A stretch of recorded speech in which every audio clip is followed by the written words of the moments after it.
Hi everybody, my name's Becki Koon, and I am here today to talk to you a little bit about some of my life experience and why I think it's something that I want to share with all of you. I've had pretty extraordinary things happen with raising a child who had a very difficult time early on. He was very, very intelligent, highly intelligent, but really struggled with life.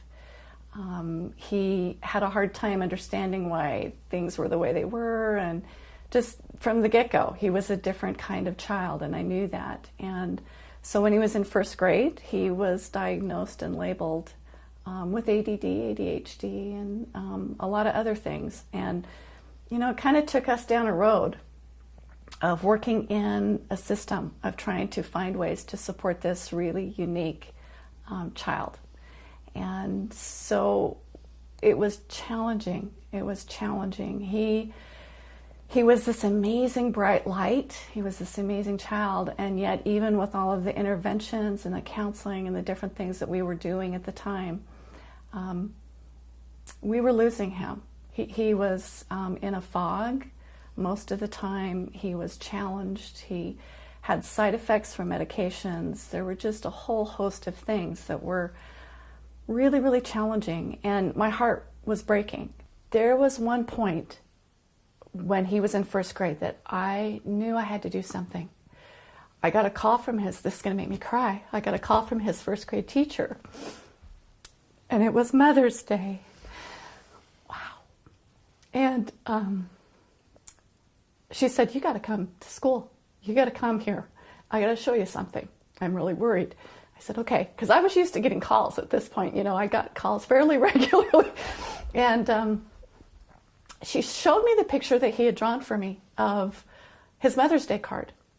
And it had a picture of him standing there by our house. He had the nice tree, the house, everything looked normal, except that he had himself standing there with a bloody knife, and the blood was dripping off the knife end. And his wish for me, he said, "For Mother's Day, I wish for you that I would not be here anymore, so that your life would be easier."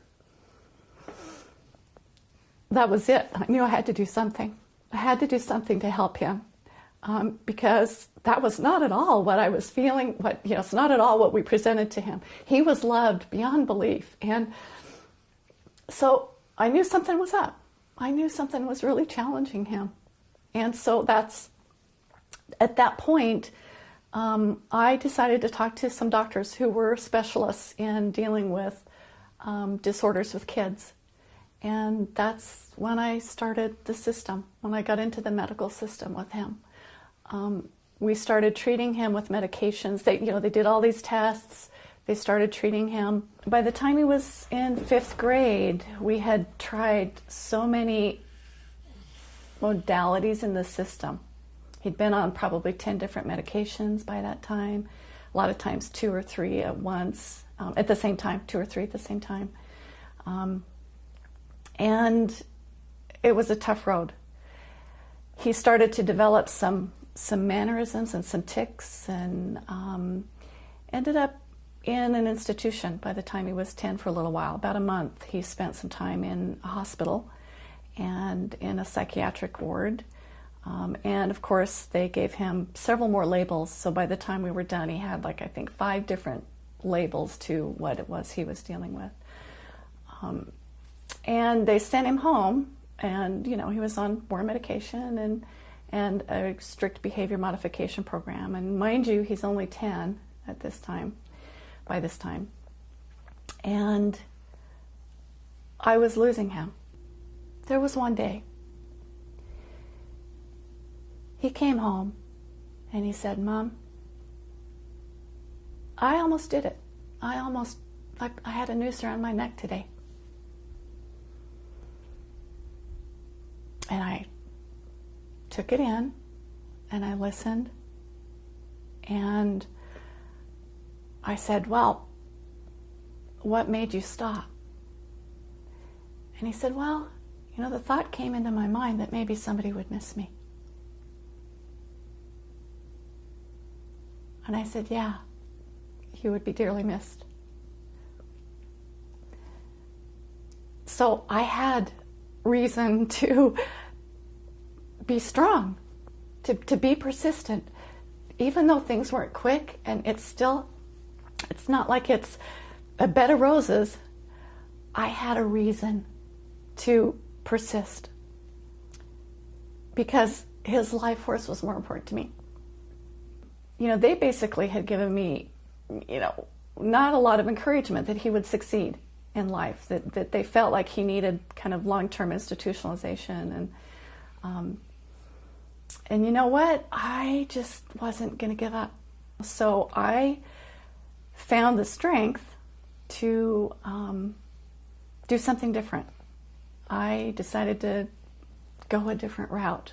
And it was not easy because I had to find the courage to go talk to the doctors and the people that had been working with him and say, you know what, I'm choosing to do something different here, and we're going to do something natural and alternative, and I'm going to try that because I'm losing him as it is.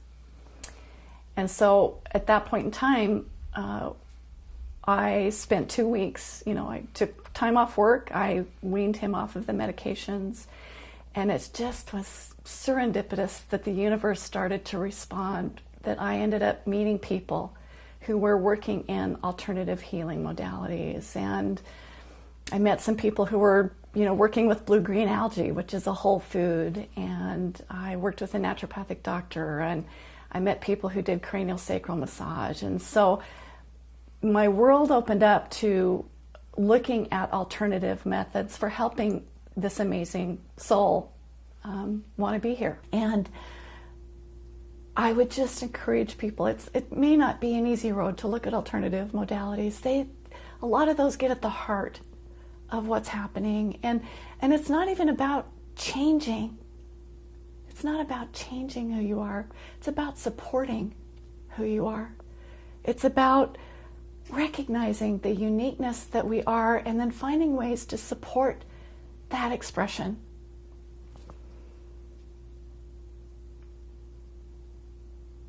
He's 30 now. He's here. That's a huge success. It's a huge success.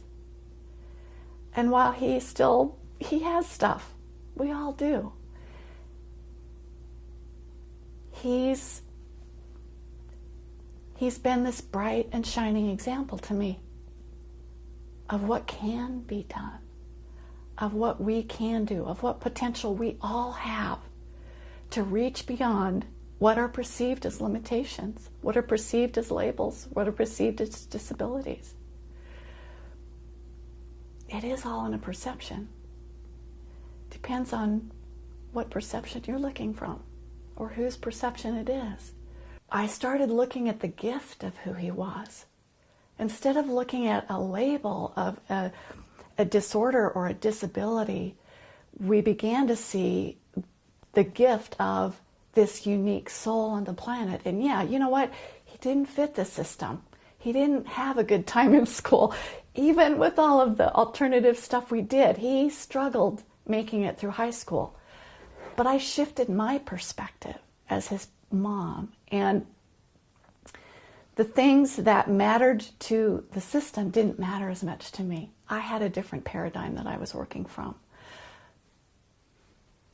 It was not easy to get out of that system. By the time he was in 5th and 6th grade, everybody knew him. The school system knew this child. All the teachers knew this child. They had a perception of this child in the system.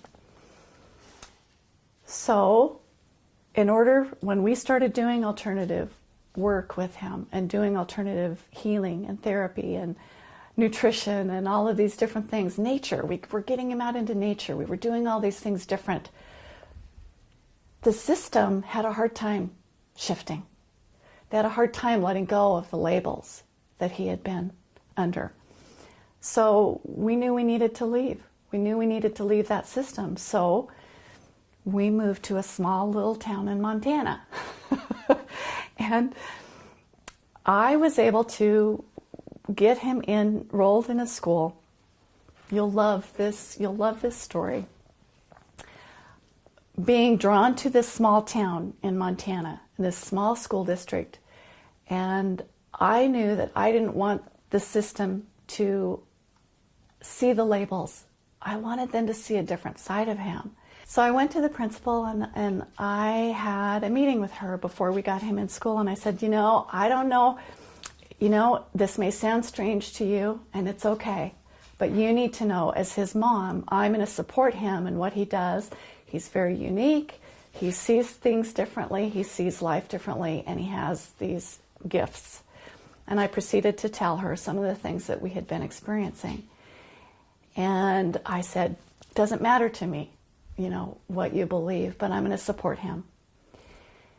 And she sat there for a couple of minutes, and she took it all in. And then she said to me, she says, you know what? She says, I don't understand that myself, but I have a mother who's very psychic. Who's psychic. And she said, so I grew up with a mother who had these things going on in her life that she couldn't explain. So I don't judge your son. And I was like, wow, perfect. That was perfect. It was a perfect avenue for us to be able to get him into a system that let me do it different, that let me see it differently, that let me do it a little bit different. And the hardest part I had with all of that was letting go of the labels. It was easier for me because I saw who he was. It was easy for me as his mom to see the gift of who he was. It was much harder for people around him, but the most important one is that it was harder for him. He'd been living with these labels all these years, and for him to let go was the hardest thing. For him to see the gift that he was has been an ever-changing and ever-evolving process. Even today, when he's 30, even today, he's still learning to accept who he is. So labels can be a real challenge. He told me one time when he was 12, he said, Mom, when you label me, you limit me. Yeah, wisdom from a 12-year-old to he was right. When you label somebody, when you label something, you limit the expression. You limit the capability of where that can go. When you do something that reaches at the heart of helping somebody at a deep level, not just covering up a symptom, not just letting him be sitting in a chair and kind of zoned out so he can be there, but really getting at the heart of supporting who he was, wasn't easy. And the process continues to this day of him discovering and being okay with who he is. I won't tell you that all of these years it's been easy for him. That's life. We're all evolving. We all go through a learning and awareness process. There have been many times my heart has broke by knowing that he has to overcome a lot because of where we came from. But I didn't lose hope. I didn't lose faith. I worked with parents who were trying to do alternative things, and they couldn't. They went back to the system. And I celebrated their effort anyway. I celebrated what they did and recognized that we all do what we have to do. Every family situation's unique, every child's unique. But if you can just look into their heart, into their soul, and see that piece of uniqueness, then what my son went through And what I went through as a mom is all worth it. I love who he is. I can say today that he was my greatest teacher. I learned my biggest lessons by being his mom. My greatest sorrow were with dealing with the challenges, but also my greatest joys were being a parent, being, his mother. And I have a daughter too, by the way. She was this amazing light. Thank heavens. I don't know that I could have had two like him. But she was this amazing light of acceptance and love for her brother. And so being able to step out of what was perceived as normal or what was perceived as limit into really beginning to look at life in a different way has been the greatest gift. And if I can give a small piece of that gift to you as a parent, to your child, to you as somebody who's unique and different, then that would be what I would give. I would give that to you because we're all a part of the whole. We're all a part of this together. And I have talked to parents all over the country, all over Canada and America, that have children who have been labeled. And yet every one of those parents will tell you they see these amazing things. They see these amazing gifts in their kids. I would hope that at some point in our evolution, well, I have faith. I have total faith that we'll get there. That we will begin to see from a perspective of gifts and who we are and the unique potential that we all have, regardless of label, regardless of race, regardless of, sex, regardless of what we look like and what we appear to be on the outside. That we begin to see each other from that place of amazement and wonder and potential of who we all are. Because I'm here to say, I see amazing things come out of my children. I see amazing things that have occurred with parents and kids that I've worked with over the years. I've seen amazing things come out of myself. And that is why I'm here today. That's why I'm sharing this information with you, because through all of the challenges that it felt like we were going through, and we did, as a family, a lot of challenges, I discovered me. I am discovering me. Isn't it interesting that my children have helped me discover myself? I'm sure I'm not alone in that. My reaching out to you, to people, to parents, is evolved into my own recognition of my intuitive abilities. I realized that some of the challenges that I had with my son were challenges for me because they hit so close to home. They hit so close to home because, you know what? That was part of me as well. He was holding up the mirror for me.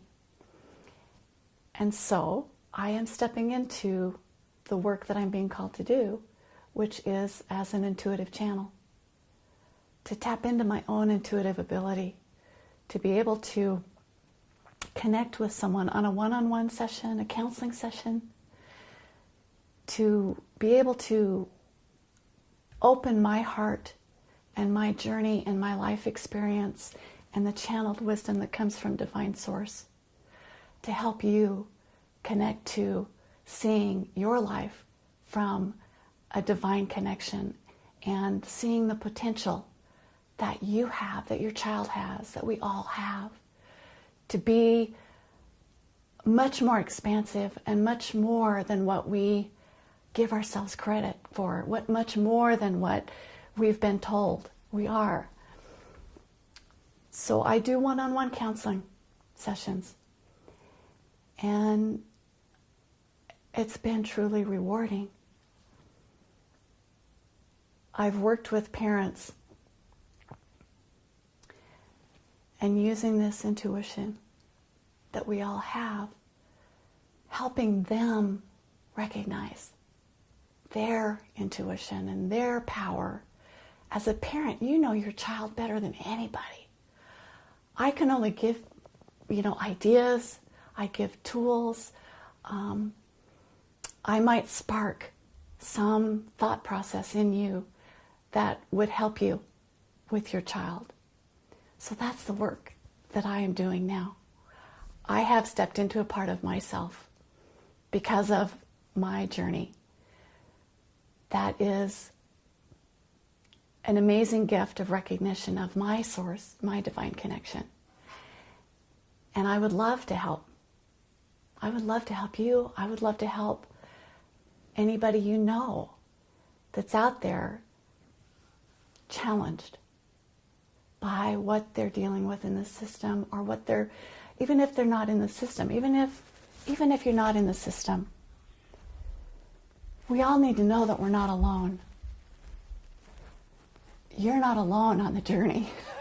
I'm not a doctor, I'm not a counselor, I'm not a psychologist, I'm a mom, I'm a parent, I'm somebody who lived both sides of the spectrum with a child that pushed the envelope in both, has pushed the envelope his whole life.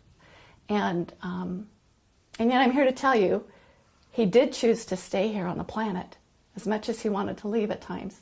He is here. He's 30. He's got a profession. He's doing, he's married. He's doing fine. He still sees life very uniquely. He always will. He's very, very gifted in many ways. But we all are. We all are. We all have that spark, that divine spark within us. And persistence paid off. It paid off. It pays off. It's not something that can just be, you can't be flippant about what you do as for your child or for yourself. My greatest healing has happened just in the last few years. My son's an adult, my daughter's an adult. They've got their own lives. And I was busy dealing with what I dealt with when I was raising them. I had a lot of challenges, and I was very, very engaged, and it took everything I had. And it's just been in the last few years that I am now discovering me and the unique expression that I am. And it's great, it's exciting, it's my gift.